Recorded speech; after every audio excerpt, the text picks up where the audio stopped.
Hello friends, आज हम AFM में एडवांस फाइनेंस मैनेजमेंट में यूनिट 3 कंटिन्यू करते हैं कैपिटल स्ट्रक्चर। ठीक है, लास्ट हमने देखा था कि कैपिटल स्ट्रक्चर का मतलब क्या होता है। कैपिटल स्ट्रक्चर का मतलब क्या होता है? तो कैपिटल स्ट्रक्चर कोई भी कंपनी के लिए, ठीक है, capital structure for a company means the composition of long term debts and long term sources. कि जब लॉन्ग टर्म डेट और लॉन्ग टर्म सोर्सेस का अरेंजमेंट होता हो, कोई भी कंपनी में long term sources and long term debt का अरेंजमेंट होता हो, तो वो कंपनी के लिए क्या होगा? कैपिटल स्ट्रक्चर होगा। कैपिटल स्ट्रक्चर होगा, राइट। कि जिसमें जिसमें लॉन्ग टर्म सोर्सेज में कौन सी चीजें इंक्लूड होती है? कौन सी चीजें? जैसे लॉन्ग टर्म सोर्सेज में आते हैं preference share, right, equity shares, ordinary shares, ये सारी चीजें इंक्लूड होती है लॉन्ग टर्म सोर्सेज में। लॉन्ग टर्म डेट में कौन सी चीजें आती है? जैसे कि डिबेंचर्स है, गवर्नमेंट बॉन्ड्स है, right, and long term loans जो है, जो बैंक से लिए जाते हैं, ठीक है, जो कंपनी बैंक से लोन लेती है। तो ये सारी चीजों का जब अरेंजमेंट होता है कंपनी में, ये सारी चीजों का जब अरेंजमेंट होता है कंपनी में, तब उसे बोला जाता है कैपिटल स्ट्रक्चर। कैपिटल स्ट्रक्चर बोला जाता है। क्लियर हुआ? और ये पॉइंट देखा था कि जो कैपिटल स्ट्रक्चर जो है, कैपिटल स्ट्रक्चर ना should be flexible. Capital structure है ना, कैसा होना चाहिए? फ्लेक्सिबल होना चाहिए। क्यों फ्लेक्सिबल होना चाहिए? कि इन केस एक्सटर्नल फैक्टर्स जो होते हैं वो अफेक्ट कर रहे हैं, जैसे इंटरेस्ट रेट बढ़ गया या गवर्नमेंट ने सब्सिडीज प्रोवाइड नहीं की।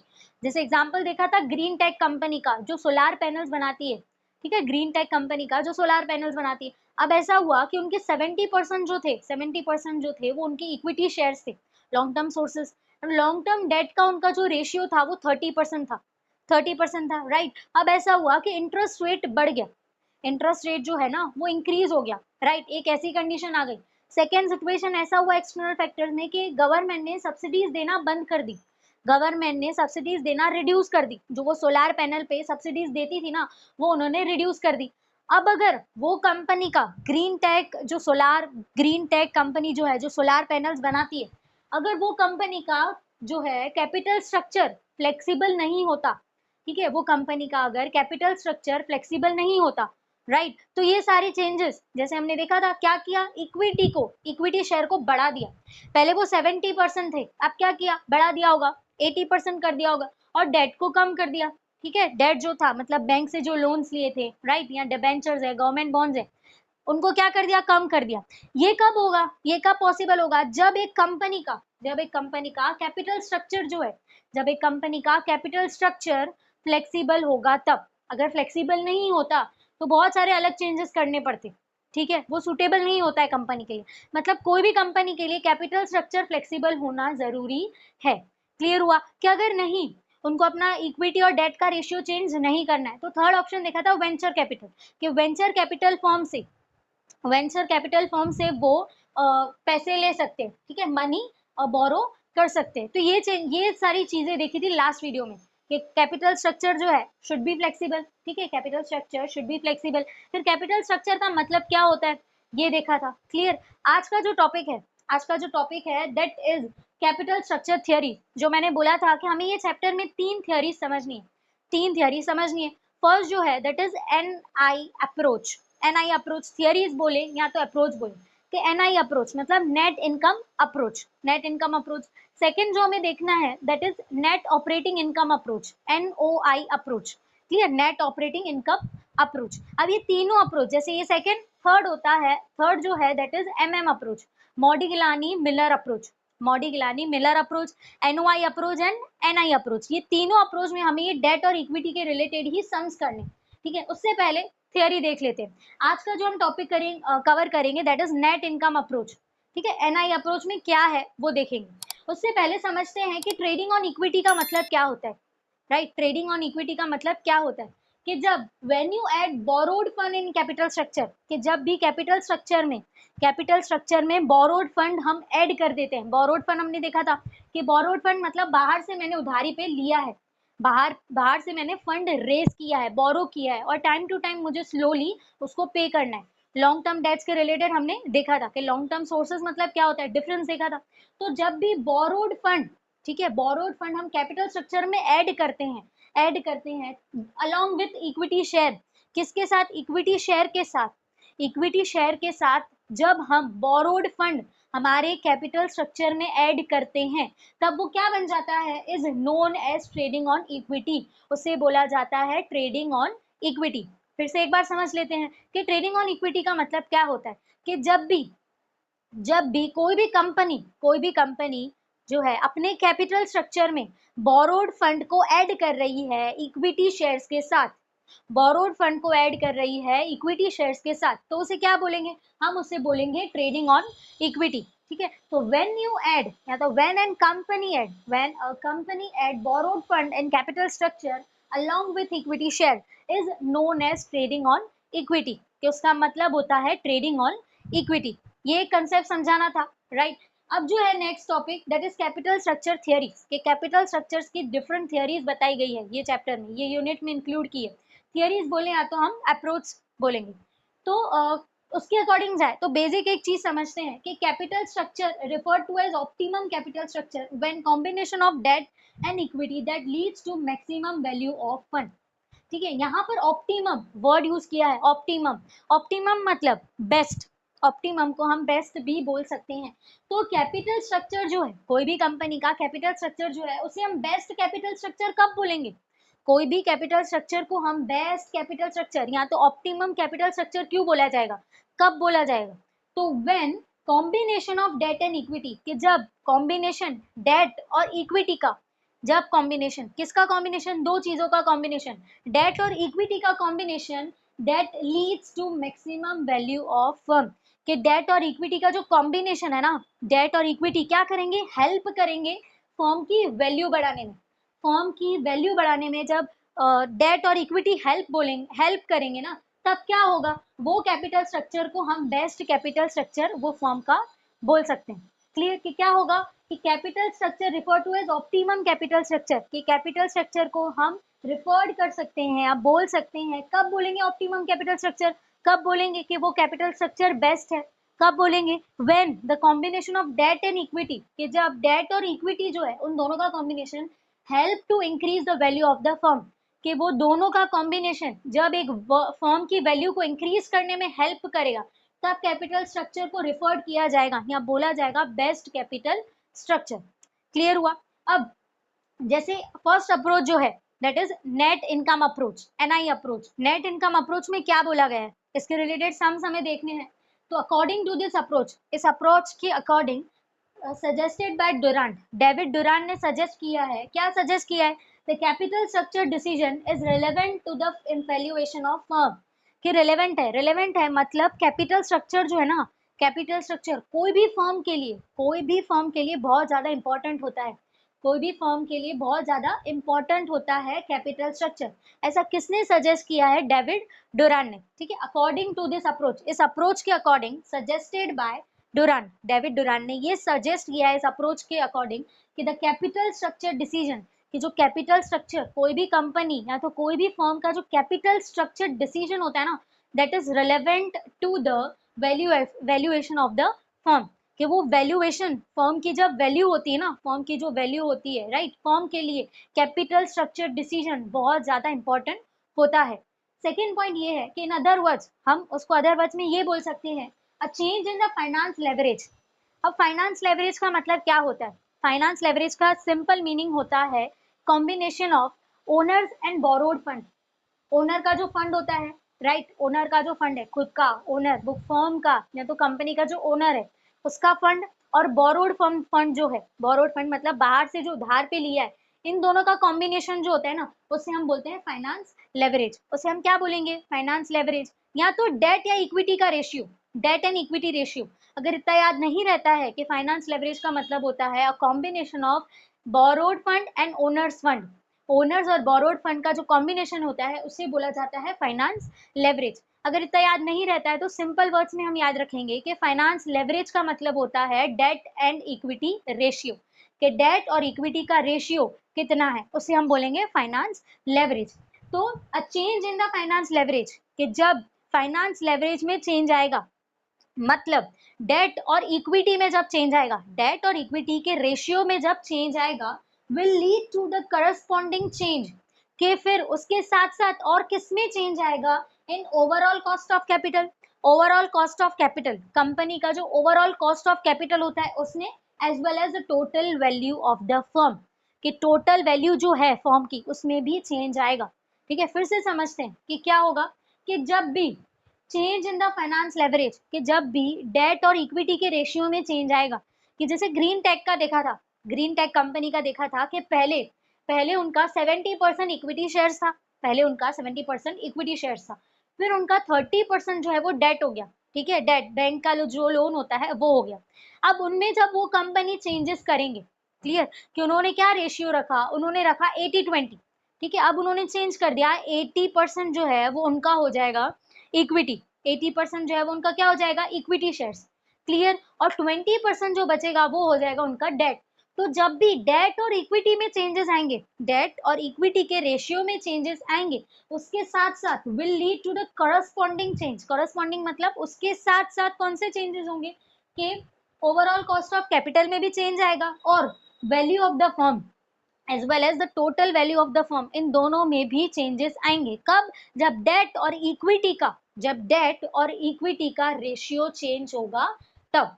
ठीक है, अब ये जो है ना, ये जो सेंटेंसेस, ये जो थ्योरी में पढ़ा रही हूँ, ठीक है, हम ये देख रहे हैं ये कैसे होता है प्रैक्टिकल, हमें सम्स के थ्रू समझेंगे। फिर नेक्स्ट पॉइंट जो है, अगर और देखें कि कन्वर्सली डिक्रीज इन लेवरेज, कि समझ लिया कि लेवरेज में कम, हमारा जो लेवरेज है मतलब डेट और इक्विटी का रेशियो जो है वो कम हो गया। ठीक है, इन केस के क्या हुआ कि डिक्रीज हो गया, हमारा जो लेवरेज था, फाइनेंस लेवरेज जो था, डेट और इक्विटी का रेशियो वो कम हो गया, उससे क्या होगा, will cause increase in the overall cost of capital, कि उससे जो कॉस्ट ऑफ कैपिटल है, ओवरऑल कॉस्ट ऑफ कैपिटल है वो क्या हो जाएगा, वो बढ़ जाएगा, increase in overall cost of capital. ठीक है, अब जब हम एनआई अप्रोच मतलब नेट इनकम अप्रोच के सम्स देखेंगे तो उसमें एक ये चीज नोटिस करना कि जब भी डेट और इक्विटी के प्रपोर्शन में चेंजेस आएंगे ना, प्रपोर्शन में चेंजेस आएंगे, जैसे सपोज डेट बढ़ गई या डेट कम हो गई, ठीक है, तो उससे क्या होगा, ये ओवरऑल कॉस्ट ऑफ कैपिटल और total value of the firm में भी, उसकी वैल्यूज में भी डिफरेंस आएगा। ये हम सम्स के थ्रू समझेंगे, पहले हम थियोरी देख लेते हैं कि कन्वर्सली डिक्रीज इन लेवरेज, के कन्वर्सली देख लेते हैं कि लेवरेज में अगर डिक्रीज हुआ, जो हमारा डेट और इक्विटी का रेशियो जो है वो कम हो गया, तो क्या होगा, will cause increase in the overall cost of capital, कि उससे एक कंपनी का ओवरऑल कॉस्ट ऑफ कैपिटल जो है, ओवरऑल कॉस्ट ऑफ कैपिटल जो है वो बढ़ जाएगा। Okay, and a decline in both value of the firm as well as the market value of equity share. बढ़ेगा क्या, बढ़ेगा क्या, कॉस्ट ऑफ कैपिटल बढ़ेगा, कब बढ़ेगा, जब डिक्रीज होगा लेवरेज में, लेवरेज में, ठीक है, डेट इक्विटी रेशियो में जब डिक्रीज होगा तब क्या बढ़ेगा, कॉस्ट ऑफ कैपिटल बढ़ जाएगा, और कम क्या होगा, value of the firm, value of the firm में हमें डिक्लाइन, एक डिक्रीज दिखाई देगा, कम हो रहे हैं, और क्या डिक्रीज हो सकता है, वो है market value of equity share. ठीक है, मार्केट वैल्यू, वो कंपनी की इक्विटी शेयर की मार्केट वैल्यू क्या है वो कम हो जाएगी। ठीक है, जो पहले थी उससे कम हो जाएगी, कब कम होगी, जब लेवरेज जो है, लेवरेज जो है कोई भी कंपनी का कम हो जाएगा तब। ठीक है, तो ये बेसिक 2 पॉइंट्स है, इसको ध्यान में रखते हुए हम सम्स करेंगे। क्लियर, उससे पहले देखते हैं कि NI approach is based on 3 assumptions, कि जो एनआई अप्रोच है मतलब ये जो नेट इनकम अप्रोच है ना, ये 3 assumptions के ऊपर बेस्ड है, 3 assumptions के ऊपर बेस्ड है। फर्स्ट जो है that is there are no taxes, कि एनआई अप्रोच के हिसाब से एनआई अप्रोच के हिसाब से कोई भी टैक्सेस नहीं होते हैं, there are no taxes. Second जो है the cost of debt is less than the cost of equity. NI approach ये 3 एजम्पशंस के बेस पर है, कि क्या बोला है, कॉस्ट ऑफ डेट जो है, जो डेट का कॉस्ट है वो किससे कम है, इक्विटी से कम है। ठीक है, डेट का कॉस्ट जो है वो किससे कम बताया गया है, इक्विटी के। थर्ड जो एजम्पशन है जिसपे एनआई अप्रोच जो है वो बेस्ड है, ठीक है, उसके ऊपर बेसिस है, तो थर्ड जो है that is the use of date does not change the risk perception of the investor, कि रिस्क परसेप्शन, इन्वेस्टर का रिस्क परसेप्शन जो होता है, मतलब जो इन्वेस्टर के परसेप्शन, इन्वेस्टर का जो परसेप्शन होता है ना वो चेंज नहीं होगा। जब भी कोई कंपनी डेट का यूज करेगी अपने कैपिटल स्ट्रक्चर में, जब भी कोई कंपनी डेट का यूज करेगी तो उसकी वजह से इन्वेस्टर का परसेप्शन चेंज नहीं होता है, इन्वेस्टर का परसेप्शन चेंज नहीं होता है। ये कौन बोल रहा है, ये 3 चीजें जो है ना, ये 3 चीजें ये एनआई में से बताई गई है, कि एनआई अप्रोच जो है, कि नेट इनकम अप्रोच जो है वो 3 एजम्पशंस के ऊपर बेस्ड है। पहला क्या था कि देयर आर नो टैक्सेस, कि टैक्सेस जैसी कोई चीज है ही नहीं। सेकंड है the cost of debt is less than the cost of equity, कि डेट का जो कॉस्ट है, ठीक है, डेट का जो कॉस्ट है वो कम है compare to cost of equity, equity के कॉस्ट से कम है। किसका कॉस्ट कम है? डेट का, राइट और थर्ड जो है that is the use of date does not change the risk perception of the investor, कि अगर कोई कंपनी डेट इंट्रोड्यूस कर रही है, डेट लेके आ रही है, ठीक है, उसका फंड रेज करने के लिए, कोई भी कंपनी फंड को बढ़ाने के लिए डेट इंट्रोड्यूस कर रही है अपने कैपिटल स्ट्रक्चर में, तो परसेप्शन, इन्वेस्टर का परसेप्शन कभी चेंज नहीं होगा। क्लियर हुआ? जैसे लास्ट में हमने नेट इनकम अप्रोच की थियोरी देखी, net income approach, NI approach की थियोरी देखी। अभी हम सम्स देखते हैं कि कैसे सॉल्व करने, ठीक है, नेट इनकम अप्रोच के जो सम्स है ना वो कैसे सॉल्व करने। इनडायरेक्टली हमें यहाँ पर वैल्यू, टोटल वैल्यू जो है फॉर्म की, टोटल वैल्यू जो होती है फॉर्म की वो फाइंड करनी है। क्लियर? तो हमने दो कंडीशंस, एक कंडीशन हमने देखी क्या, कि जब भी फाइनेंस लेवरेज में, ठीक है, लेवरेज मतलब डेट और इक्विटी के रेशियो में चेंजेस आएंगे, डेट और इक्विटी के रेशियो में चेंजेस आएंगे, तब क्या होगा, ओवरऑल कॉस्ट ऑफ कैपिटल और वैल्यू ऑफ द फर्म, ठीक है, total value of the firm और ओवरऑल कॉस्ट ऑफ कैपिटल में भी चेंजेस आएंगे। कि मान लेते हैं कि जब भी लेवरेज जो है वो कम होगा, लेवरेज जो है वो कम होगा, तब क्या होगा, कॉस्ट ऑफ कैपिटल बढ़ जाएगा, ठीक है, कॉस्ट ऑफ कैपिटल क्या हो जाएगा, इंक्रीज हो जाएगा। और डिक्लाइन होगा, दो चीजें डिक्रीज होगी, एक तो होगा total value of the firm, value, ठीक है, टोटल वैल्यू, फर्म की टोटल वैल्यू भी कम हो जाएगी, और क्या कम होगा, market value of equity share, वो कंपनी के इक्विटी शेयर की जो मार्केट वैल्यू है ना वो भी कम होगी। जब, कब कम होगी, जब लेवरेज कम होगा तब, राइट। तो अब ये सम से देखते हैं। क्लियर? तो क्वेश्चन 1 एग्जांपल देखते हैं कि a company expected net operating income जिसको हम एबिट समझ लेते हैं, क्या होती है वो, एबिट, राइट, के earnings before income and taxes, ठीक है, जो एक कंपनी की नेट ऑपरेटिंग इनकम है, नेट ऑपरेटिंग इनकम है वो कितनी है, ₹50,000, कितनी है, ये क्वेश्चन में ये चीजें प्रोवाइड की हुई होगी, राइट, कि एबिट जो है, ठीक है, जो नेट ऑपरेटिंग इनकम है कंपनी की वो कितनी है, 50,000 है। Clear? The company has ₹2 lakh debentures at 10%, तो कंपनी के पास 2 लाख का डेट है 10% पे, कितना डेट का परसेंटेज भी, ठीक है, दिया हुआ है 10%, और डेट कितना है, 2 लाख, 2 लाख जो है वो डिबेंचर्स मतलब डेट बताया गया है। द इक्विटी कैपिटलाइजेशन रेट मतलब केई, जो केई है मतलब इक्विटी कैपिटलाइजेशन रेट जो है वो भी बताई गई है, कितनी है, 12.5%। अब ये सारी चीजें ना, ये सारी जैसे इक्विटी कैपिटलाइजेशन रेट है, देन डिबेंचर्स कितने हैं, कितने परसेंट पे है, कोई भी कंपनी का नेट ऑपरेटिंग इनकम कितना है, ये सब क्वेश्चन में मेंशन किया ही होगा।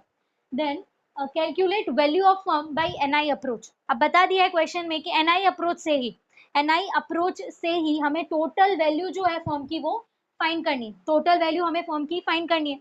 अब कोई भी वैल्यू फर्म की जो वैल्यू होती है, कोई भी फर्म की वैल्यू कब मिलेगी, जब हम इक्विटी और डेट का प्लस करेंगे, तब डेट और इक्विटी का प्लस करेंगे, total value of the firm, ठीक है, total value of the firm की जो फॉर्मूला है that is equity plus debt, equity plus debt. अब यहाँ पर हमें डिबेंचर्स, डेट दिए हुए हैं 2 लाख, 2 लाख जो है ना वो डेट बताया गया है, लेकिन हमारे पास इक्विटी नहीं दी हुई है, क्या नहीं दी हुई है, इक्विटी नहीं दी हुई है, लेकिन सिर्फ हमारे पास इक्विटी कैपिटलाइजेशन रेट जो है, इक्विटी कैपिटलाइजेशन रेट कितना बताया गया है, 12.5%।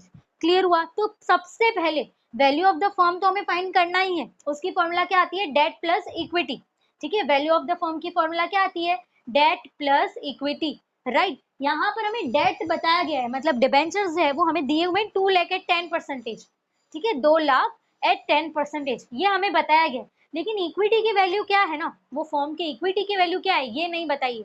तो सबसे पहले हमें वही फाइंड करना है, इक्विटी वैल्यू फाइंड करनी है, राइट। वो कैसे मिलेगी, पहले हमें नेट इनकम फाइंड करनी है, पहले हमें क्या फाइंड करनी है, नेट इनकम। अब नेट इनकम कैसे मिलेगी, एबिट हमें कितना दिया हुआ है, earnings before income and taxes, EBIT हमें, ठीक है, कितना दिया हुआ है, क्वेश्चन की फर्स्ट लाइन में ही बताया गया है कि जो नेट ऑपरेटिंग इनकम है ना, नेट ऑपरेटिंग इनकम वो कितनी दी हुई है, वो दी हुई है 50,000, नेट ऑपरेटिंग इनकम हमें कितनी दी हुई है, वो दी हुई है 50,000, राइट, ये हमें दी हुई है, एबिट दिया हुआ है हमें 50,000। अब क्या करेंगे, एबिट में से इंटरेस्ट को माइनस कर देंगे, क्या करेंगे, एबिट में से इंटरेस्ट को माइनस करेंगे। क्लियर हुआ कि 2 लाख पे 10%, 2 लाख इंटू 10%, तो हमारा इंटरेस्ट जो होगा, इंटरेस्ट जो है वो कितना होगा, 20,000 होगा, राइट। 2 लाख इंटू 10%, हमें वो माइनस करना है, इंटरेस्ट क्या करना है, हमें माइनस करना है 20,000। जब 50,000 माइनस 20,000 करेंगे हमारा आंसर आएगा 30,000। 50,000 में से 20,000 माइनस की क्या आया, 30,000। ये 30,000 जो आए वो हमारे लिए क्या हुई, वो कंपनी की नेट इनकम हुई, ठीक है, वो कंपनी की क्या हुई, नेट इनकम हुई। अब क्वेश्चन कि हमें तो इक्विटी फाइंड करनी थी, हमें क्या फाइंड करना था, इक्विटी, लेकिन हमने नेट इनकम क्यों फाइंड की, नेट इनकम मिलेगी तभी हमें इक्विटी की वैल्यू मिलेगी। अब इक्विटी की वैल्यू मिलेगी उसके बाद ही हमें फर्म की जो टोटल वैल्यू है, फर्म की जो टोटल वैल्यू है वही मिलेगी, राइट। अब हमें नेट इनकम मिल गया, फर्स्ट स्टेप हमारा हो गया, हमें क्या फाइंड करना था, नेट इनकम, वो हमें मिल गया 30,000। अब एक और चीज प्रोवाइड की गई है, एक और चीज क्वेश्चन में प्रोवाइड की गई है, that is equity capitalization rate, उसको हम केई, राइट, केई भी डिनोट कर सकते हैं कि इक्विटी कैपिटलाइजेशन रेट मतलब केई जो है वो कितना दिया हुआ है, 12.5%। केई जो है वो कितना दिया हुआ है, 12.5%। तो इक्विटी कैपिटलाइजेशन की फॉर्मूला आती है, यहाँ लिखेंगे कि इक्विटी कैपिटलाइजेशन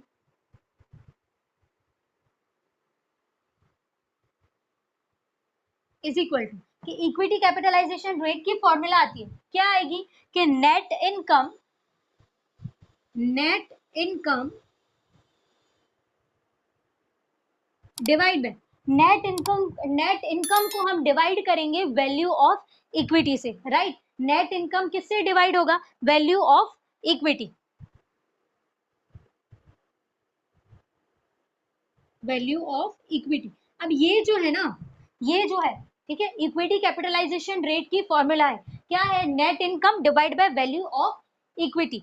अगर यहाँ पर हमने नेट इनकम फाइंड नहीं किया होता, अब क्वेश्चन में हमें नेट ऑपरेटिंग इनकम दिया हुआ है, क्या दिया हुआ है, नेट ऑपरेटिंग इनकम, हमें क्या चाहिए, सिर्फ नेट इनकम चाहिए, ठीक है। तो एग्जाम में ध्यान देना कि नेट इनकम दिया हुआ है कि नेट ऑपरेटिंग इनकम दिया हुआ है।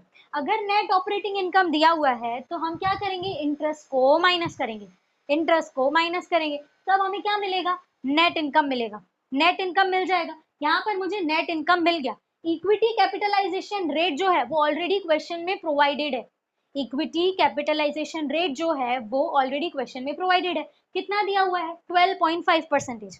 क्लियर, तो यहाँ पर हम लिख देते हैं, नेक्स्ट स्टेप अगर देखें क्या लिखेंगे यहाँ पर, 12.5%, कि इक्विटी कैपिटलाइजेशन रेट कितना दिया हुआ है, 12.5%, हमें नेट इनकम मिल गई, ठीक है, 30,000, यहाँ मैं लिखूंगी 30,000, यहाँ लिखा 30,000, नेट इनकम की जगह पर यहाँ पर क्या लिखा, 30,000। अब डिवाइड करेंगे वैल्यू ऑफ इक्विटी, हमारे पास इक्विटी की वैल्यू नहीं है, राइट, हमारे पास क्या नहीं है, इक्विटी की वैल्यू नहीं है, हमें वही फाइंड करनी है। तो क्या करेंगे, ये वैल्यू ऑफ इक्विटी जो है वो यहाँ पर चला जाएगा, 12.5 की जगह पर चला जाएगा, ठीक है, वैल्यू ऑफ इक्विटी यहाँ चला जाएगा और 12.5 जो है वो नीचे डिवाइड में आ जाएगा, वैल्यू ऑफ इक्विटी 12.5 की जगह पर जाएगा और 12.5 ना वो डिवाइड हो जाएगा, ठीक है। यहाँ पर कैसे लिखेंगे कि वैल्यू ऑफ इक्विटी, कि वैल्यू ऑफ इक्विटी हमें जो फाइंड करना था is equal to 30,000 divide by 12.5। अब ये परसेंटेज में दिया हुआ था तो हम यहाँ मल्टीप्लाई करेंगे 100 से, ठीक है, परसेंटेज में दिया हुआ था तो हम यहाँ क्या करेंगे, मल्टीप्लाई करेंगे 100 से। क्लियर हुआ, कैसे, कि इक्विटी कैपिटलाइजेशन रेट, क्वेश्चन में इक्विटी कैपिटलाइजेशन रेट प्रोवाइडेड था, कितना था, 12.5%, 12.5% इक्विटी कैपिटलाइजेशन रेट प्रोवाइडेड है। मुझे क्या फाइंड करना है, वैल्यू ऑफ द फर्म। अब वैल्यू फर्म की कब मिलेगी, जब मैं डिबेंचर्स मतलब डेट को और इक्विटी को प्लस करूंगी, इक्विटी की वैल्यू तो दी नहीं हुई है, तो इक्विटी कैपिटलाइजेशन रेट की फॉर्मूला आती है, क्या आती है, कि net income divide by value of equity. ये फॉर्मूला याद रखनी पड़ेगी, ठीक है, कि net income divide by value of equity. Clear हुआ, तो net income divide by value of equity. आप क्या करेंगे, इक्विटी कैपिटलाइजेशन रेट दिया हुआ है, यस दिया हुआ है, नेट इनकम हमें मिली 30,000, यस मिल गई। दो चीजें हैं हमारे पास, इक्विटी कैपिटलाइजेशन रेट भी है और नेट इनकम भी, ये दो चीजें मेरे पास है, तो मुझे वैल्यू ऑफ इक्विटी मिल जाएगी। क्या करेंगे, वैल्यू ऑफ इक्विटी को इधर लेके जाएंगे, मतलब कैपिटल जो इक्विटी कैपिटलाइजेशन दिया हुआ है वहां लेके जाएंगे। ये वैल्यू ऑफ इक्विटी इधर चला जाएगा और ये 12.5 नीचे आ जाएगा। यहाँ पर वैसा ही किया, 30,000 divide by 12.5, value of equity यहाँ चला गया। अब ये परसेंटेज में दिया हुआ था, परसेंटेज में दिया हुआ था, अब क्या करेंगे, इंटू 100 कर देंगे, इंटू 100। तो जब ये इक्वेशन को सॉल्व करेंगे कि 30,000 डिवाइड बाय 12.5 इंटू 100, राइट, या तो ऐसे करेंगे 30,000 इंटू 100 डिवाइड बाय 12.5, तो हमारी इक्विटी की जो वैल्यू है ना, इक्विटी जो वैल्यू हमें मिलेगी वो हमें मिलेगी 2,40,000। हमें इक्विटी की वैल्यू क्या मिली, इक्विटी की वैल्यू हमें क्या मिली, 2,40,000। क्लियर हुआ। अब क्या मिल गया, इक्विटी की वैल्यू मिल गई और डेट तो ऑलरेडी दिया हुआ था। अब क्वेश्चन में क्या पूछा था, क्वेश्चन में पूछा था कि हमें फर्म की टोटल वैल्यू फाइंड करनी है, एक फर्म की टोटल वैल्यू फाइंड करनी है। तो total value of firm, total value of firm कैसे मिलेगी, जब हम इक्विटी और डेट को प्लस करेंगे, is equal to equity plus debt, right. अब डेट जो था वो ऑलरेडी हमें क्वेश्चन में प्रोवाइडेड था। डेट जो था वो कितना था, 2 लाख क्वेश्चन में दिया हुआ था। इक्विटी हमने फाइंड की, right, with the help of equity capitalization rate. किसकी हेल्प की वजह से हमने वैल्यू ऑफ इक्विटी फाइंड की, इक्विटी कैपिटलाइजेशन रेट की वजह से। इक्विटी हमने फाइंड की, डेट हमें मिला हुआ था। इक्विटी हमें कितनी मिली, 2,40,000, 2,40,000, और डेट हमारे पास कितना था, 2 लाख का। डेट हमारे पास कितना था, 2 लाख का। तो मुझे वैल्यू कितनी मिलेगी, फॉर्म की वैल्यू कितनी मिलेगी, 4,40,000। फॉर्म की वैल्यू, हमें क्वेश्चन में क्या पूछा गया था कि हमें टोटल, ठीक है, कि calculate value of firm by NI approach. ठीक है, एनआई अप्रोच से हमें क्या बोला था कि फर्म की टोटल वैल्यू फाइंड करनी है। मिल गई, कितनी वैल्यू है, 4,40,000। कितनी वैल्यू दी बताई हमें, 4,40,000। ठीक है, एक और बार देख लेते हैं कि हमें क्वेश्चन में बोला था कि 50,000 जो है वो हमारा नेट ऑपरेटिंग इनकम है, 50,000 जो है ना वो एबिट है 50,000। तो अब मुझे, और डिबेंचर्स जो है मतलब डेट जो है वो 2 लाख एट 10% है। इक्विटी कैपिटलाइजेशन मतलब के जो है, के का जो रेट दिया है वो हमें बताया गया है 12.5%।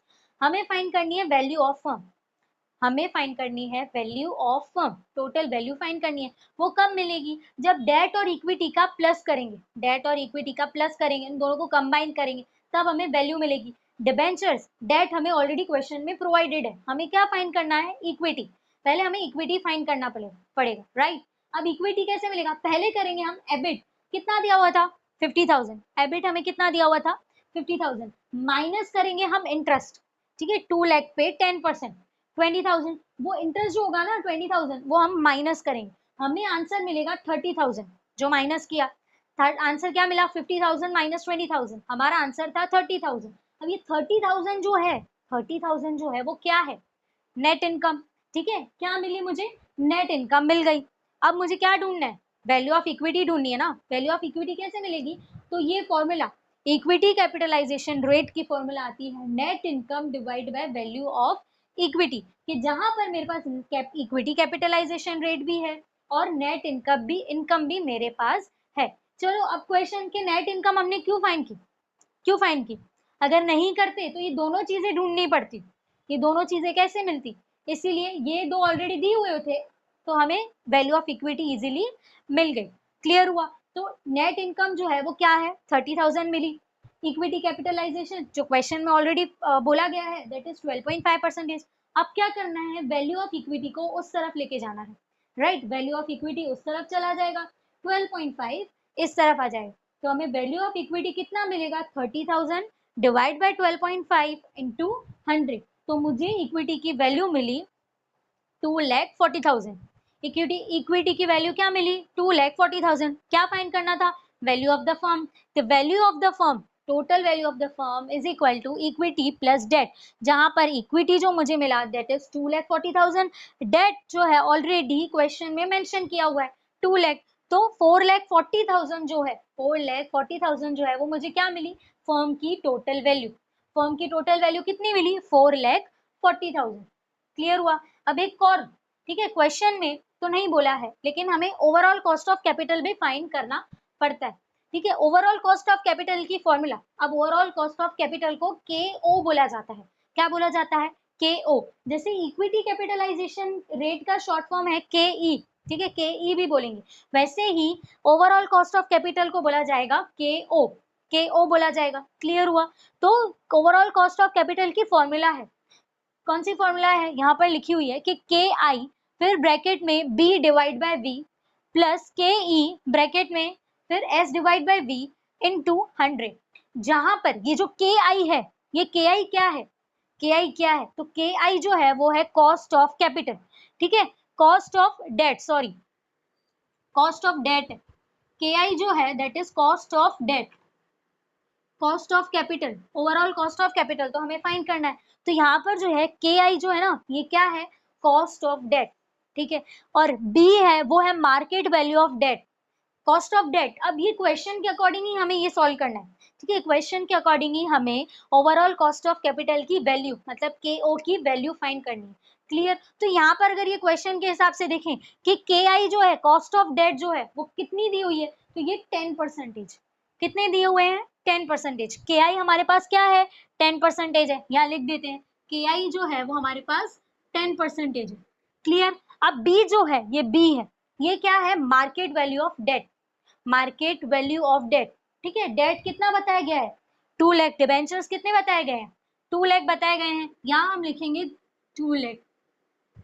ये क्या है, मार्केट वैल्यू ऑफ डेट, मतलब बी पे हमें क्या लिखना है, 2 लाख, बी पे हमें क्या लिखना है, 2 लाख, राइट। अब ये जो वी है, वी जो है वो क्या है, वैल्यू ऑफ फर्म, ये जो हमने फाइंड की टोटल वैल्यू ऑफ फर्म, ये जो हमने फाइंड किया टोटल वैल्यू ऑफ फर्म 4,40,000, वो कहाँ पर आएगा, वी की जगह पर, ठीक है, वैल्यू ऑफ फर्म, ये क्या आएगा 4,40,000। अब कॉस्ट ऑफ इक्विटी, इक्विटी का कॉस्ट KE, क्वेश्चन में दिया हुआ था, इक्विटी कैपिटलाइजेशन रेट मतलब कॉस्ट ऑफ इक्विटी कितना है, 12.5%, कितना है 12.5%, यहाँ लिखा 12.5%। अब S यहाँ पर दिया होता S बाय V, तो S क्या है, market value of equity, market value of equity मतलब जो हमने इक्विटी की वैल्यू फाइंड की, right. Market value of equity क्या है, मार्केट वैल्यू ऑफ इक्विटी जो मतलब हमने ये इक्विटी की वैल्यू फाइंड की, कितनी मिली 2,40,000, कितनी मिली 2,40,000। क्लियर। तो यहाँ पर आएगा 2,40,000। अब फॉर्मूला के अकॉर्डिंग, फॉर्मूला के अकॉर्डिंग हमारे पास सारी चीजें हैं, KI कॉस्ट ऑफ डेट भी है, B market value of debt वो भी है, V मतलब टोटल वैल्यू ऑफ फर्म वो भी हमें प्रोवाइडेड है, मिल गया सब। KE इक्विटी कैपिटलाइजेशन रेट, यहाँ तो कॉस्ट ऑफ इक्विटी, ठीक है 12.5%, सॉरी कॉस्ट ऑफ डेट था 10%, और S मतलब मार्केट वैल्यू ऑफ इक्विटी, ये भी सब चीजें हैं, तो मुझे ओवरऑल कॉस्ट ऑफ कैपिटल मिलेगा, KO जो पूछा गया था फाइंड करने के लिए, ठीक है, बोला गया था, वो भी मिल जाएगा, KO मिल जाएगा। तो उसकी फॉर्मूला है ये वाली फॉर्मूला पे ये सारी चीजें रख के देखते हैं, ये सारी चीजें फॉर्मूला के अकॉर्डिंग रखते हैं। क्लियर। कि KI पे लिखेंगे 10 डिवाइड बाय 100, राइट, KI पे 10% है, 10% है तो 10 डिवाइड बाय 100। अब ब्रैकेट में क्या लिखना है, B by V, B by V, B मतलब market value of debt, market value of debt, B पे क्या लिखा हुआ है 2 लाख, बी पे लिखा हुआ है 2 लाख, और वी पे क्या है मार्क वैल्यू ऑफ फर्म, ठीक है, फर्म की वैल्यू दी गई है, कितनी है 4,40,000 जो हमने फाइंड की थी 4,40,000। अब बीच में प्लस की साइन फॉर्मूला के अकॉर्डिंग, राइट। के ई हमें कितना दिया हुआ है 12.5%, यहाँ लिखा 12.5 डिवाइड बाय 100, ठीक है 12.5 डिवाइड बाय 100, परसेंटेज में दिया हुआ था तो हमने डिवाइड बाय 100 कर दिया। अब ब्रैकेट में S बाय V, S मतलब market value of equity, market value of equity कितना है 2,40,000, 2,40,000। अब डिवाइड बाय क्या करेंगे, अगेन V से ही वैल्यू ऑफ फर्म से ही डिवाइड करेंगे, यहाँ आ जाएगा 4,40,000, 4,40,000 और इनटू क्या करना है इनटू 100, इंटू 100 कर देंगे। क्लियर। अब इसे सॉल्व करें, अब इसे सॉल्व करें, जब 10 डिवाइड बाय 100 करेंगे, 10 डिवाइड बाय 100 करेंगे तो आंसर क्या आएगा 0.1, आंसर क्या आएगा 0.1।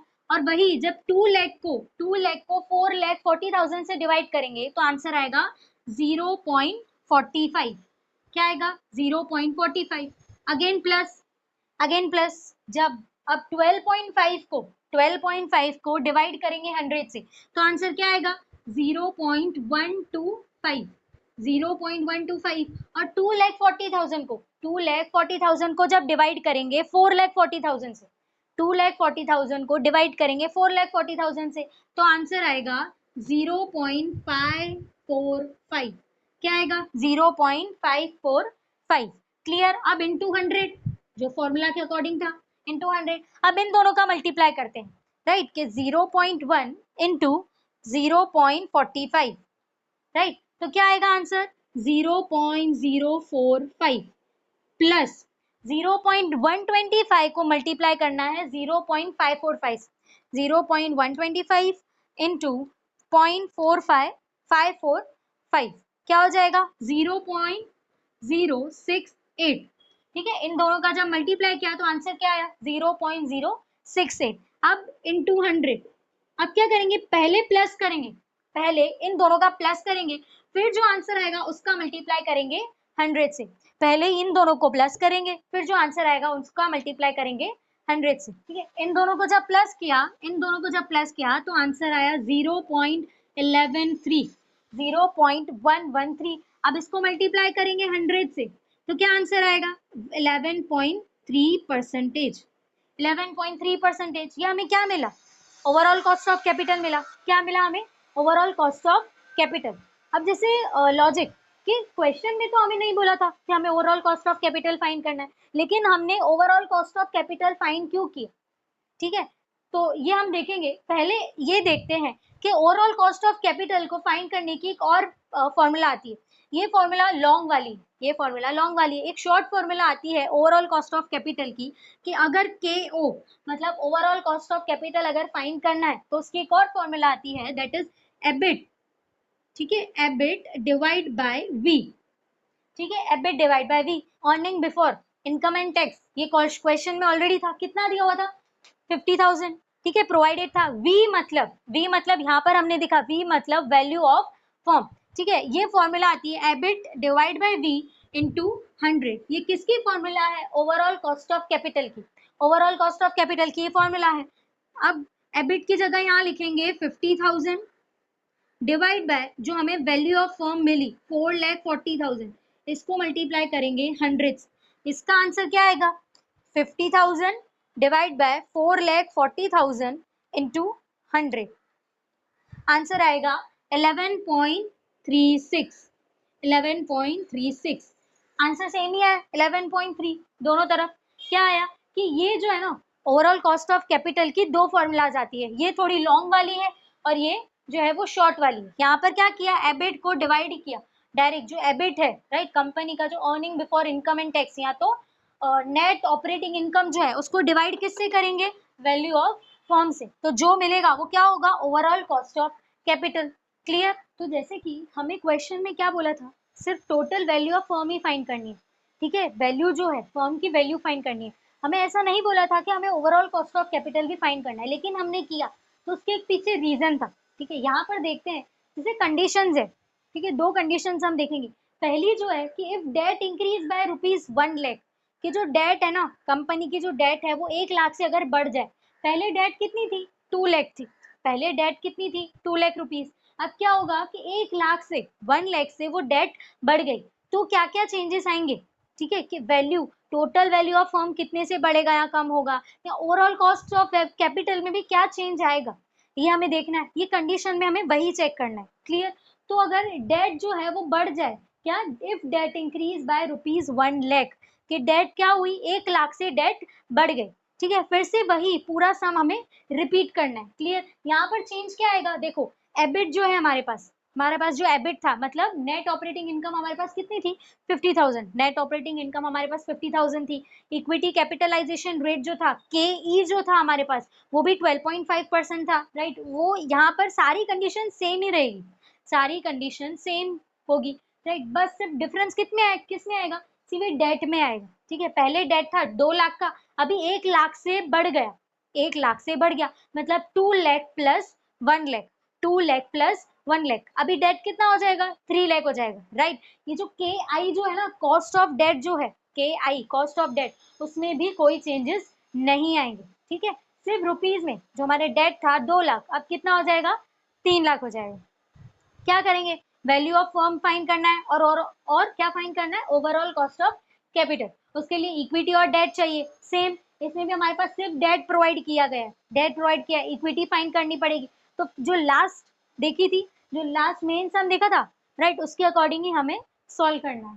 तो अगर देखें कि पहले डेट कितनी थी, 2 लाख, अब कितनी हो गई, 1 लाख से बढ़ानी है, तो 2 लाख प्लस 1 लाख करेंगे, क्लियर। 2 लाख प्लस 1 लाख कितनी हो जाएगी, 3 लाख हो जाएगी, राइट। तो पहले देखेंगे कि क्या फाइंड करना है, पहले हमें फाइंड करना है net income, net income find करना पड़ेगा। नेट इनकम के ऊपर से हमें इक्विटी की वैल्यू मिलेगी, अगर इक्विटी की वैल्यू मिलेगी फिर टोटल फर्म की टोटल वैल्यू मिलेगी, वो मिल जाएगी तो हमें के ओ ओवरऑल कॉस्ट ऑफ कैपिटल भी मिल जाएगा, क्लियर हुआ। अब ये जो है ना कंडीशन, ये कंडीशन क्वेश्चन में क्यों आई, बस यही देखने के लिए, वो कंपनी का कैपिटल स्ट्रक्चर देखने के लिए, कि अगर वो कंपनी अपना फंड रेज करने के लिए अपने कंपनी में कैपिटल जो है उसमें डेट इंक्रीज कर लेती है, 1 लाख अगर डेट इंक्रीज कर लेती है, तो वैल्यू ऑफ द फर्म और ओवरऑल कॉस्ट ऑफ कैपिटल में क्या चेंजेस आते हैं, वही देखना है। तो एबिट कितना दिया हुआ है, 50,000, राइट। जो नेट ऑपरेटिंग इनकम जो दी हुई है वो कितनी दी हुई है, 50,000, लास्ट की तरह माइनस क्या करेंगे, इंटरेस्ट माइनस कर देंगे, राइट। अब इंटरेस्ट कितने पे लगेगा, 10% जो इंटरेस्ट था वो लगेगा 3 लाख पे, 10% इंटरेस्ट जो था वो किस पे लगेगा, 3 लाख पे। लास्ट टाइम किस पे लगा था, 2 लाख पे लगा था, लेकिन दिस टाइम क्या हुआ, डेट जो है हमारी वो 1 लाख से बढ़ गई, डेट जो है वो 1 लाख से बढ़ गई, तो यहाँ पर 3 लाख पे 10%, मतलब यहाँ हो जाएगा 30,000, 3 लाख पे 10% क्या हो जाएगा, 30,000। अब इन दोनों को जो माइनस करेंगे, ये जो है 20,000 जो है, ये 20,000 यहाँ लिख देते हैं, ये जो 20,000 है, ये 20,000 जो हमें मिला, ये हमें क्या मिली, नेट इनकम, ये हमें क्या मिली, नेट इनकम मिल गई। अब जब नेट इनकम मिल गई, नेट इनकम मिल गई तो हमें वैल्यू ऑफ इक्विटी भी मिल जाएगी। वैल्यू ऑफ इक्विटी कैसे मिलेगी, वो फॉर्मूला याद है, equity capitalization rate is equal to net income divide by value of equity, clear. तो कैसे, फिर से वही लिखेंगे कि इक्विटी कैपिटलाइजेशन रेट,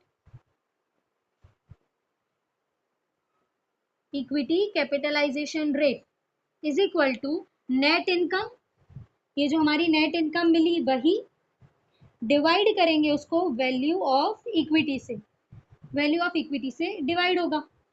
जहां पर हमारा के ई जो है, मतलब इक्विटी कैपिटलाइजेशन जो है वो चेंज हुआ नहीं, वो कैसा था, वो तो सेम ही है, क्वेश्चन में अभी भी वो सेम है, उसको चेंज नहीं किया, राइट। तो यहाँ पर क्या आएगा, वही परसेंटेज आएंगे, फिर से वही परसेंटेज आएंगे कि यहाँ लिखेंगे 12.5 is equal to net income, अभी 20,000 हो गई, ठीक है। नेट इनकम जो है ना वो हमारी कम हो गई, पहले कितनी थी, 30,000 थी, नेट इनकम हमारी कितनी थी, 30,000 थी लास्ट में, अभी कितनी हो गई, 20,000 हो गई, 20,000 हो गई। अब क्या फाइंड करना है, ये नीचे आ जाएगा value of equity, value of equity. अब वैल्यू ऑफ इक्विटी, इक्विटी की वैल्यू फाइंड करनी है, तो ये वैल्यू ऑफ इक्विटी उस तरफ चला जाएगा और ये 12.5 नीचे आ जाएगा। यहाँ पर लिखेंगे value of equity is equal to 20,000 divide by 12.5 into 100, percentage में था इसलिए क्या किया, इंटू 100 कर दिया। तो अब value of equity, value of the firm, firm की वैल्यू फाइंड करनी थी, उसके लिए क्या चाहिए, इक्विटी की वैल्यू चाहिए, डेट तो दिया हुआ है, डेट तो दिया हुआ है, इक्विटी फाइंड करना था, तो इसका आंसर क्या आएगा, वैल्यू ऑफ इक्विटी का आंसर आएगा 2,60,000, सॉरी 1,60,000। वैल्यू ऑफ इक्विटी हमें कितना मिला, 1,60,000, 1,60,000 हमें क्या मिला, इक्विटी की वैल्यू, वैल्यू ऑफ इक्विटी। अब क्या फाइंड करना है, total value of the firm, firm की टोटल वैल्यू फाइंड करनी है कि टोटल वैल्यू ऑफ फर्म कैसे मिलेगी? जब हम इक्विटी और डेट को प्लस करेंगे। फर्म की टोटल वैल्यू कब मिलेगी? जब हम इक्विटी और डेट को प्लस करेंगे। अब अगर याद हो लास्ट में हमारी जो इक्विटी की वैल्यू थी ना, हमारी जो इक्विटी की वैल्यू थी वो कितनी थी? 2,40,000। कितनी थी? 2,40,000। अब कम हो गई, कितनी हो गई? 1,60,000 कम हो गई। कब कम हुई? जब हमने डेट को बढ़ा दिया। जब हमने डेट को बढ़ा दिया तो हमारी इक्विटी की वैल्यू क्या हो गई? कम हो गई। अब देखते हैं कि वैल्यू ऑफ द फर्म में, total value of the firm जो है, वैल्यू ऑफ द फर्म में क्या चेंजेस आते हैं?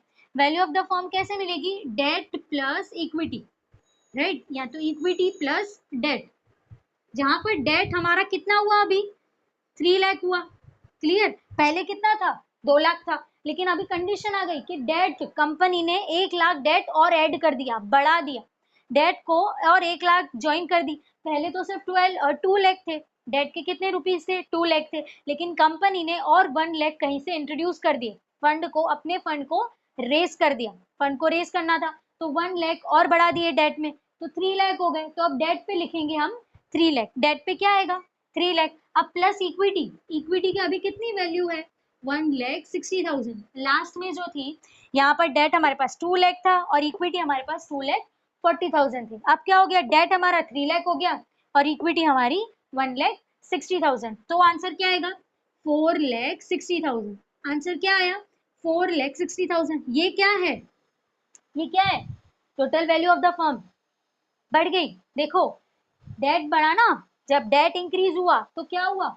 Value of the firm, total value of the firm, firm की जो वैल्यू थी ना वो भी बढ़ गई। पहले जो थी वो कितनी थी? 4,40,000। ठीक है, यहाँ पर देखो क्या था? वैल्यू ऑफ द फर्म हमें कितनी मिली थी? 4,40,000 थी। अभी कितनी मिली है? 4,60,000। कि जब डेट को बढ़ा दिया कंपनी में, डेट, जब डेट बढ़ गई तो क्या हुआ? Total value of the firm, firm की टोटल वैल्यू भी बढ़ गई। क्लियर हुआ? क्या हुआ? फर्म की टोटल वैल्यू भी बढ़ गई। अब क्या फाइंड करना है? Cost of capital. कि कॉस्ट ऑफ कैपिटल में यही तो चेक करना था कि अगर डेट को बढ़ाया जाए तो value of the firm, firm की वैल्यू में, और कॉस्ट ऑफ कैपिटल की, जो cost of, overall cost of capital है उसमें क्या चेंजेस आते हैं। तो हम केओ, ठीक है, ओवरऑल कॉस्ट ऑफ कैपिटल बोले या केओ, वो लास्ट में हमने जो फॉर्मूला देखी थी छोटी वाली, कौन सी? एबिट बाय वी इंटू 100, उसी पे ही रख के देखते हैं कि K O means cost of capital अगर फाइंड करना है तो कैसे होगा? EBIT means net operating income divide by V into 100। V मतलब क्या हो जाएगा यहाँ पर? Value of firm. एबिट हमें कितना दिया हुआ है? एबिट में तो कोई चेंज ही नहीं है। 50,000 divide by value of the firm, अभी कितनी हो गई फर्म की वैल्यू? 4,60,000। फर्म की वैल्यू कितनी हो गई? 4,60,000। अब अगर देखें कि के ओ जो है, right, overall cost of capital जो है वो कितना है, तो अगर कैलकुलेट करेंगे, ठीक है, ये कैलकुलेट करेंगे तो हमारा आंसर आएगा 10.86। हमारा आंसर क्या आएगा? 10.86%। 10.86%। अगर याद हो कि जब डेट जो था ना, डेट जो था, जब पहले वाले क्वेश्चन में 2 लाख था, 2 लाख था और हमने पूरी कैलकुलेशन की तो हमारा जो ये के ओ था, यहाँ पर जो हमने के ओ फाइंड किया था ना, वो कितना आया था? 11.36। ठीक है, 11.3% आया था। अब देखो डेट को 1% बढ़ा दिया, डेट को 1% बढ़ा दिया, तो वैल्यू ऑफ द फर्म जो है, फर्म की वैल्यू क्या हुई? बढ़ गई। लेकिन दूसरी साइड पे cost of capital, cost of capital की वैल्यू कम हो गई। कॉस्ट ऑफ कैपिटल की वैल्यू कम हो गई ना, डेट को बढ़ाया तो वैल्यू ऑफ द फर्म बढ़ गई, लेकिन कॉस्ट ऑफ कैपिटल की वैल्यू कम हो गई। कॉस्ट ऑफ कैपिटल की वैल्यू कम हो जाएगी। क्लियर? अब अगर याद हो, हमने देखा कि जब मैं नेट इनकम अप्रोच समझा रहे थे, नेट इनकम अप्रोच समझा, तो उसमें हमने क्या देखा था कि कन्वर्सली जब लेवरेज में डिक्रीज होगा, लेवरेज मतलब डेट और इक्विटी रेशियो में जब कम होगा, डेट और इक्विटी जब रेशियो कम होगा, तब वैल्यू जो है, टोटल वैल्यू जो है फर्म की, वो कम हो जाएगी, लेकिन कॉस्ट ऑफ कैपिटल जो है वो बढ़ जाएगा। ये कंडीशन में क्या था? लेवरेज जो है वो बढ़ रहा था, लेवरेज जो है वो बढ़ रहा था, इंक्रीज हो रहा था, डेट जो है वो इंक्रीज हो रहा था 1 लाख से।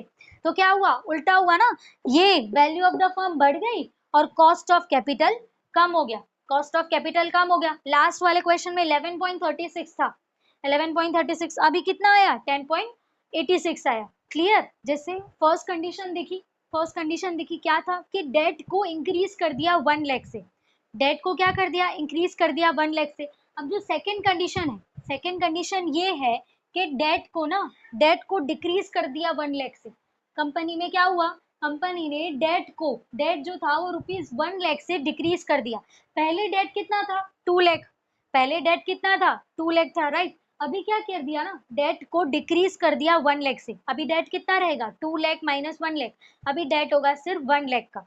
अभी डेट कितना होगा, 1 लाख का। तो ये जो कंडीशन है ना, एक्चुअल कंडीशन में रखकर ही चेक करना है कि वैल्यू ऑफ द फर्म में और ओवरऑल कॉस्ट ऑफ कैपिटल में क्या चेंजेस आते हैं। ठीक है, एक्चुअल कंडीशन मतलब ये जो एक्चुअल, ये जो प्रॉपर क्वेश्चन था कि इक्विटी कैपिटलाइजेशन रेट क्या बताया है, 12.5 बताया है, राइट। और डिबेंचर का रेट जो बताया है दैट इज 10%, इंटरेस्ट रेट क्या है 10%, और एबिट जो है मतलब नेट ऑपरेटिंग इनकम है वो भी 50,000 है, वो सेम ही रहेगा, सिर्फ डेट में चेंज आएगा, सिर्फ डेट में चेंज आएगा कि पहले डेट 2 लाख था, अब 1 लाख से कम कर दिया, 2 लाख माइनस 1 लाख। अब मिस्टेक यही होती है कि एग्जाम में जब क्वेश्चन पेपर सामने आ जाता है, जल्दी जल्दी सॉल्व करने के चक्कर में क्या होगा ना कि अगर कम करना होगा, जितने से कम करना है ना वो नहीं लिखेंगे, जो नंबर दिया हुआ है ना डायरेक्ट वही लिख देंगे, राइट। माइनस करना है एक्चुअल डेट में से, ये माइनस करना है एक्चुअल डेट में से, क्या करेंगे ये जो डेट है इसको माइनस करेंगे। तो चलो यहाँ तो क्या है 2 लाख माइनस 1 लाख, आंसर 1 ही लाख आएगा, 1 लाख ही आएगा। क्या फाइंड करना है, overall cost of capital find करना है, और क्या फाइंड करना है, total value of firm. Clear, तो वही सेम प्रोसेस रिपीट करते हैं कि एबिट कितना दिया हुआ है 50,000, उसमें तो कोई चेंजेस नहीं है, कितना दिया हुआ है 50,000। अब इंटरेस्ट जो होगा ना, इंटरेस्ट होगा 1 लाख पे, 1 लाख के 1 लाख पे 10% काउंट होगा, 1 लाख पे 10%, राइट। तो कितना होगा, यहाँ हो जाएगा 10,000, कितना हो जाएगा 10,000। तो मेरे पास नेट इनकम कितनी आएगी, 50,000 माइनस 10,000, मेरे पास नेट इनकम कितनी आएगी, मेरे पास नेट इनकम आएगी 40,000 की, मेरे पास नेट इनकम कितनी आएगी 40,000, राइट। पहले अगर ध्यान हो, ठीक है, पहले मेरे पास नेट इनकम, फर्स्ट ये जो एक्चुअल कंडीशन है, एक्चुअल कंडीशन, मेरी नेट इनकम थी 30,000, नेट इनकम हमारी कितनी आई थी 30,000। लेकिन फर्स्ट कंडीशन में जब डेट बढ़ गया, ठीक है, डेट में जब इंक्रीज हुआ, इंक्रीमेंट हुआ, डेट जो है वो बढ़ गया, तो क्या हुआ, नेट इनकम कम हो गई, नेट इनकम क्या हो गई, कम हो गई, यहाँ पर 20,000। अब क्या हो रहा है, डेट जो है वो डिक्रीज हो गया 1 लाख से, डेट कम हो गया, तो मेरी नेट इनकम जो है वो 40,000, नेट इनकम फिर से बढ़ गई, नेट इनकम बढ़ गई। क्या फाइंड करना है, value of equity, net income मिल गई, अब वैल्यू ऑफ इक्विटी फाइंड करना है।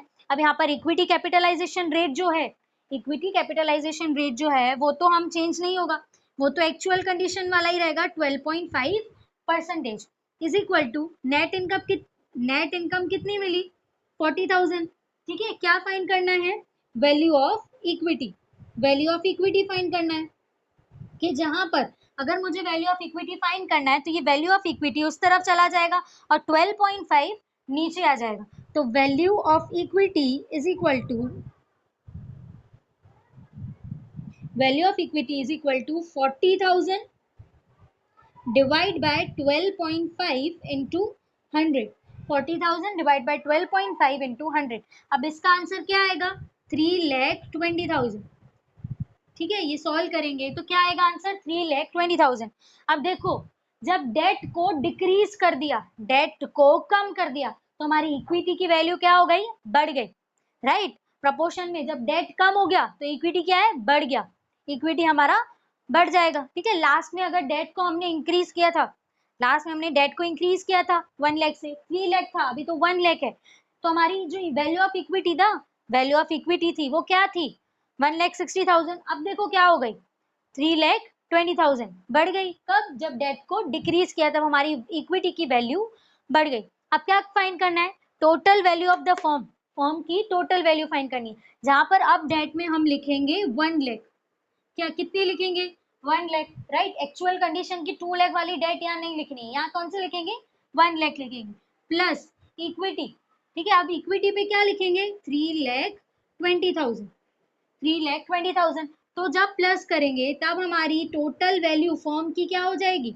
4,20,000, फर्म की वैल्यू, ठीक है, total value of the firm हमारी कितनी हो जाएगी 4,20,000, 4,20,000 कम हो गई, डेट जब डिक्रीज किया, डेट को जब कम किया, हमारी फर्म की वैल्यू भी क्या हो गई, कम हो गई। तो याद करो नेट इनकम में क्या देखा था कि जब डेट की वैल्यू कम होगी, जब डेट की वैल्यू कम होगी ओवरऑल कॉस्ट ऑफ कैपिटल बढ़ेगा और वैल्यू ऑफ द फर्म जो है, फर्म की जो टोटल वैल्यू जो है वो क्या हो जाएगी, डिक्रीज हो जाएगी, वो भी क्या हो जाएगी, डिक्रीज हो जाएगी। अब यहाँ पर हमें कितना मिला total value of the firm 4,20,000। अभी हमें लास्ट क्या फाइंड करना है, ओवरऑल कॉस्ट ऑफ कैपिटल, कि जहां पर हम एबिट पे तो वही 50,000 रखेंगे, उसमें तो कोई चेंज नहीं है, क्या आएगा यहाँ पर 50,000। और वी पर मतलब वैल्यू ऑफ द फर्म पे कौन सी वैल्यू रखनी है, टोटल वैल्यू ऑफ फर्म पे हम रखेंगे 4,20,000, यहाँ मैंने रखा 4,20,000 इंटू 100। अब इसको जब सॉल्व करेंगे तब आंसर आएगा 11.9%। 11.9%। देखो फर्म की वैल्यू जो है वो डिक्रीज हो गई, जब डेट डिक्रीज हुआ, जब डेट डिक्रीज हुआ, ठीक है, लेवरेज जो है वो डिक्रीज हुआ, तब क्या हुआ, फर्म की वैल्यू डिक्रीज हो गई, फर्म की वैल्यू डिक्रीज हो गई और के ओ ओवरऑल कॉस्ट ऑफ कैपिटल बढ़ गया, 11.9 बढ़ गया। पहले जब एक्चुअल कंडीशन पे हमने overall cost of capital find किया था तब हमारा कितना आया था 11.36, राइट, 11.3 या तो 11.36, राइट। नेक्स्ट जब हमने फाइंड किया कि जब डेट को बढ़ा दिया 1 लाख से, डेट को इंक्रीज कर दिया 1 लाख से, तब हमारा कॉस्ट ऑफ कैपिटल था 10.86। 10.86 कि जब भी डेट बढ़ेगी, जब भी डेट में इंक्रीमेंट आएगा तब के ओ जो है, ठीक है, कॉस्ट ऑफ कैपिटल जो है वो कम होगा, और जब भी डेट में डिक्रीज होगा, जब भी डेट में डिक्रीज होगा तब क्या होगा, कॉस्ट ऑफ कैपिटल हमारा बढ़ जाएगा। यहीं पर ऐसा ही हुआ था कि डेट को जब डिक्रीज किया तो क्या हो गया, कॉस्ट ऑफ कैपिटल बढ़ गया, 11.9 हो गया, राइट। तो क्या देखा कि फर्स्ट क्वेश्चन एक्चुअल कंडीशन जो थी उसके, फिर दो कंडीशन देखी कि जब डेट को बढ़ाया जाए, ठीक है, कि जब डेट को बढ़ाया जाए तब टोटल वैल्यू में क्या चेंज आएगा, फर्म की टोटल वैल्यू में क्या चेंज आएगा, ओवरऑल कॉस्ट ऑफ कैपिटल में क्या चेंज आएगा, राइट। कि और जब डेट को डिक्रीज किया जाए, डेट को कम कर दिया जाए, तब क्या क्या चेंजेस आएंगे, वैल्यू, फर्म की वैल्यू में क्या चेंज आएगा, कॉस्ट ऑफ कैपिटल में क्या चेंज आएगा। क्लियर। तो जैसे आज हमने एग्जाम्पल 1 देखा एनआई अप्रोच का, अब नेक्स्ट एग्जाम्पल्स है या जो नेक्स्ट अप्रोचेज है या थियरीज है वो हम नेक्स्ट वीडियो में देखेंगे। Thank you.